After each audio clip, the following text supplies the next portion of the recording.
I've racked up close to 300 kilometers between the Asics Megablast and Superblast 3 during my London Marathon training block, and today I'm going to decide which one stays and which one goes, based on my experience in them so far. There are dedicated reviews for each shoe on my channel, so if you want a fuller deep dive on my thoughts on each, there will be links down in the description and at the end of the video. This video is not sponsored. I bought both shoes myself, so all the views here are based purely on my experience in them. If you want to support the channel and you are shopping for literally anything on Amazon, please consider using my links in the video description. That really helps this channel keep going at no extra cost to you. Running shoe reviews are very subjective, and I personally think it's important that you know a bit about the person reviewing them. So a bit about me.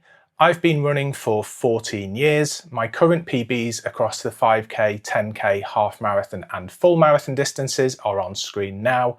I am a flat arched runner, 6 foot tall and weigh about 190 pounds. Most of the year I am in marathon training and my volume ranges between 40 to 65 kilometers a week. I do a variety of runs in my training, including interval, tempo, steady, easy, and long runs. So now that you know a bit about me, back to talking about the shoes. On paper, telling the difference between these shoes is pretty hard. So let's start with the similarities. Both are meant for road use. They both have an 8mm drop from heel to toe. Asics class them both as highly cushioned. They are also both classed as neutral support shoes. Both come in a unisex D width. They both have gusseted, lightly padded tongues. Both uppers are made from an engineered woven material. They both have Asics grip outsole at the front and Asics high abrasion rubber at the back. And neither have a carbon plate. So how do they differ from each other? Pricing is very similar, but the Superblast 3 is slightly cheaper in the UK at £200, $210 in the US and 220 euros in Europe,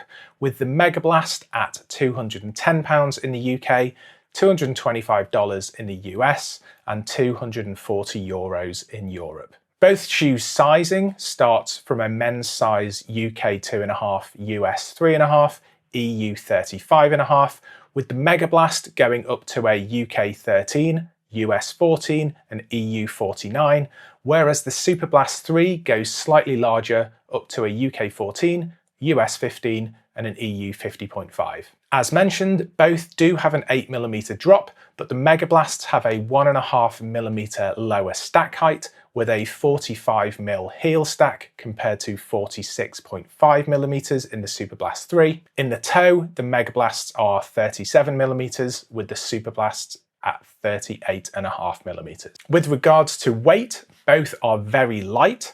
In my personal size, a UK 13, the Megablasts come in a bit lighter at 276 grams compared to 293 grams for the Superblast 3. The Megablast have racing style sawtooth laces, whereas the Superblast 3 have regular flat style laces. But the biggest difference between these two shoes is in the midsole. The Megablast uses a full ATPU FF Turbo Squared midsole, with the only other shoe making use of this in Asics' current lineup being the Sonic Blast in the top layer of that midsole. The Superblast 3, however, uses two midsole foams, one on the top, which is another ATPU foam from Asics, but this is Asics' bleeding edge foam called FF Leap, also used in their top tier Metaspeed Ray, Edge and Sky racing shoes. It combines this with a bottom layer of FF Blast Plus, which was also found in the bottom layer of the Superblast 2. Asics really like using FF Blast Plus foam. They've been using it for years, and you can see here just how many shoes it gets used on. So onto my personal experience in both shoes. I think Asics have made two incredible shoes here. Both feel built to go fast, and I've had similar experience in both shoes regarding the pace windows that I think both shoes have worked well in. Both had almost no breaking in period, probably down to the ATPU foams both use, albeit slightly different formulations. They both excel at the faster end of my pacing when I am around 4 minutes to 4 minutes 30 per kilometre, and actually both have given me that feeling of running perhaps 20 to 30 seconds quicker per kilometre than my relative effort would typically suggest. They are also both forgiving at the slower paces. For me, the responsiveness of the foams at faster paces become a comfortable cushioned ride at the slower paces. But as mentioned earlier, they both come with that feeling of running at a faster pace than you feel, so sometimes you really have to pay extra attention to pace discipline if you're trying to stay at a slower pace. I've really found no discernible difference between either shoe feeling better at certain paces than the other, but being a flat arched runner, there is one that has worked incredibly well for me to date, and one that I've fallen out of love with. My time in the Megablasts started off really well, but the more I use them, the more I came to realise they are probably not the best for me, whereas the opposite has felt true of the Superblast 3. Despite both having an engineered woven mesh upper, the upper on the Megablast is thinner, and I think that has compromised the security of the fit in comparison to the Superblast 3. For me, the toe box in the Megablasts feel a lot less secure than the Superblast 3, with not as much material structure, meaning that my toes feel like they have a little bit too much freedom to move during runs. In the Superblast 3, the toe box feels like it strikes an excellent balance of giving my toes the room they need to not feel overcrowded, whilst making them feel confident and locked in. Often in my shoe reviews, I talk about whether my flat medial arches press on the sidewalls of the shoe excessively, and in the Megablasts, whilst not being anywhere near the worst offender, with the stock insoles in, it's more than I would like. So from about 50k into my use of the Megablasts, I've been using an Enitor insole to give them some more support in that area. This has added about 42 grams of extra weight to the shoe compared to the stock insole, ending up at about 319 grams, while still light, but now this is about 25 grams heavier than the Superblast 3 with the stock insole. The Superblast 3 have a much more pronounced sidewall on the medial side, which has resulted in my arch not pressing excessively on the sides, and actually my foot generally feeling a lot more secure in the shoe.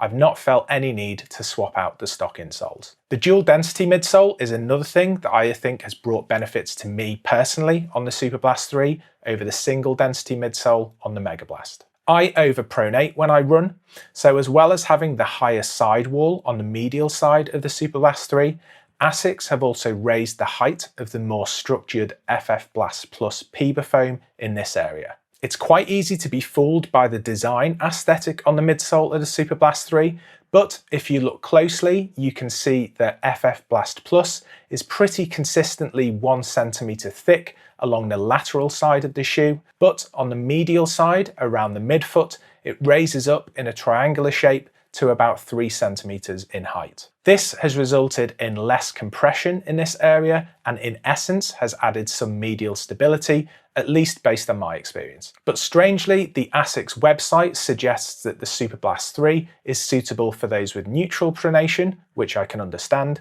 but it also says it's suitable for those who underpronate, which I do struggle to understand, as it feels like the shoe would potentially push an underpronator further to the lateral side, which I don't think would be desirable. But there is no mention of its suitability for overpronators like me. Over to the Megablast and its single density ATPU FF Turbo squared foam. Here there are no discernible sidewalls and no less compressive foam to give any extra level of medial stability. The issue this has created over time for me has been some pain around the knee area when using the Megablast, especially on longer distance runs, because I think they just aren't suited to my running gait. If you compare these slow motion videos of me running in both shoes on a treadmill, there is a small but noticeable difference in my foot mechanics. In the Megablasts, there are definite signs of overpronation, which are corrected to some degree in the Superblast 3, with my mechanics being more neutralised due to less collapsing on the medial side. Before I bought the Superblast 3, I had already limited my use of the Megablast to shorter runs, under half marathon distance, and having now reviewed the treadmill footage, which I did only record recently, perhaps that is why. However, with the Superblast 3, in the short period of time I have had them, I've had no issues taking them on runs into the late 20s to mid 30 kilometre mark, and they are currently the strongest contender to be my London Marathon Day shoe. Aside from filming some B-roll footage, I've actually not run in the Megablast since I got the Superblast 3, so that probably tells me all I really need to know. So I'll probably try to move the Megablasts on, as they've only got 150 kilometers on them, and for the right person, I think they are a cracking shoe. But that person, unfortunately, isn't me. But fortunately, the Superblast 3 came along, and as I said in my full review, I can't recall a more enjoyable first few weeks in a shoe ever. So that is it. There are my thoughts on the Asics Superblast 3 versus the Megablast. If you have worn either or both, I'd be interested in your experience, so let me know down in the comments. Remember to like the video and subscribe for more upcoming reviews, including the li-ning Red Hair 9 Ultra, which I'm currently putting through some runs, and the sensible Asics GT2000 version 14. So until next time, I'll see you soon. See ya.